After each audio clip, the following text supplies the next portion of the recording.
On va finir le sol de ce van. Dans la vidéo précédente, on avait refait tout le fond, enfin le sol avec des plaques d'OSB.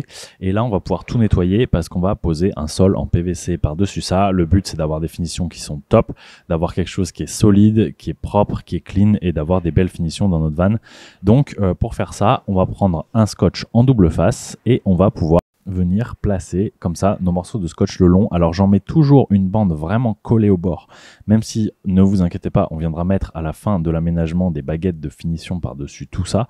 Le but, c'est quand même que ça bouge pas d'ici là et qu'il n'y ait pas de poussière qui vienne se glisser dessous et que ça tienne proprement.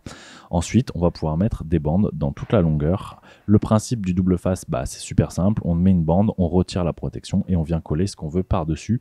La seule chose qui est importante, c'est que tout soit bien propre comme je vous montrais. Donc il faut à la fois nettoyer et à la fois maintenir un espace propre. Donc il faut faire gaffe avec ses chaussures à pas rentrer de la poussière ou des petits cailloux qui viendraient se loger ensuite sous le sol PVC et faire des finitions qui sont pas propres et qui viendraient l'abîmer.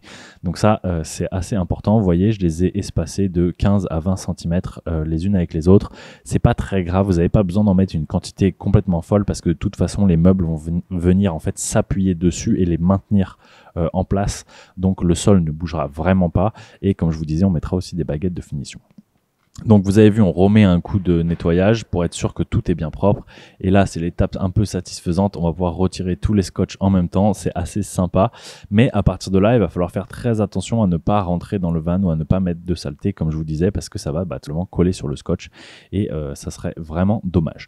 Donc là, on va arriver à l'étape qui est la plus technique. Le problème, c'est de mettre le rouleau correctement dans l'axe. Attention, parce qu'on n'a pas trop plusieurs essais. Une fois que ça a commencé à se coller, il n'y a pas trop moyen de l'enlever. En fait, c'est vraiment le scotch colle plus fort qu'il en a l'air et c'est une vraie galère de le retirer.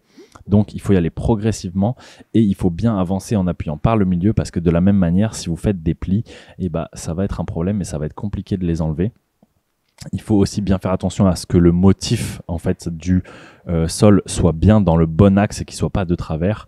Ça va être la même chose pour le rouleau parce que si vous mettez le rouleau de travers et qu'il vous manque de la matière à un endroit, ça va être assez moche et assez compliqué de faire des petites pièces à rajouter. Ici, je viens directement soulager la tension dans les angles.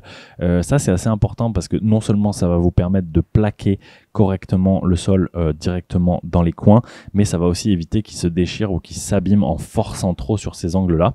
Et une fois que ça a été fait, vous allez pouvoir le plaquer dans les angles et venir placer une lame de cutter le long du sol et venir couper tranquillement. Il ne faut pas aller trop vite, le mieux c'est de prendre son temps. Après, ne vous inquiétez pas, il y a des meubles qui viennent par-dessus ou il y a des baguettes de finition. Donc si votre coupe n'est pas parfaite à ces endroits-là, ce n'est pas grave du tout.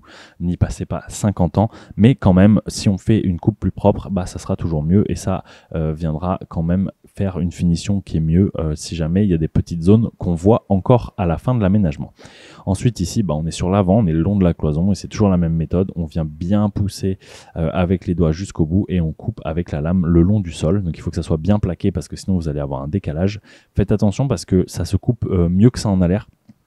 Le cutter peut partir un peu vite des fois, donc déjà faites attention à rien avoir sur la trajectoire du cutter comme un genou ou un doigt parce que ça va faire très très mal. Et ensuite faites du coup aussi attention à ce qu'il ne rippe pas puisqu'il viendrait faire un grand coup, un grand trou dans votre sol. Donc vous voyez, ça commence à bien avancer. Vous imaginez déjà comment ça rendra, j'espère, avec une baguette de finition à côté des deux portes et on va pouvoir finir de couper tout ce lino, enfin tout ce sol PVC. Voilà, dites-moi un peu ce que vous en pensez parce que moi je trouve que le ton foncé avec les meubles qui vont être beaucoup plus clairs, ça va rendre très très bien, mais j'étais déjà ultra satisfait de ce à quoi ça ressemblait comme ça parce que finalement très rapidement on passe d'un van qui est pas ouf à un van qui a de la gueule et qui va avoir des finitions un peu propres. Donc je vais vous montrer dans quelques instants à quoi ça ressemble une fois que c'est tout fini. Regardez-moi ça, franchement c'est très très sympa, je suis ultra content du résultat. Si vous cherchez des produits que j'utilise ou si vous voulez vous former dans ma petite formation qui explique comment faire des vannes, je vous mets tout ça en description.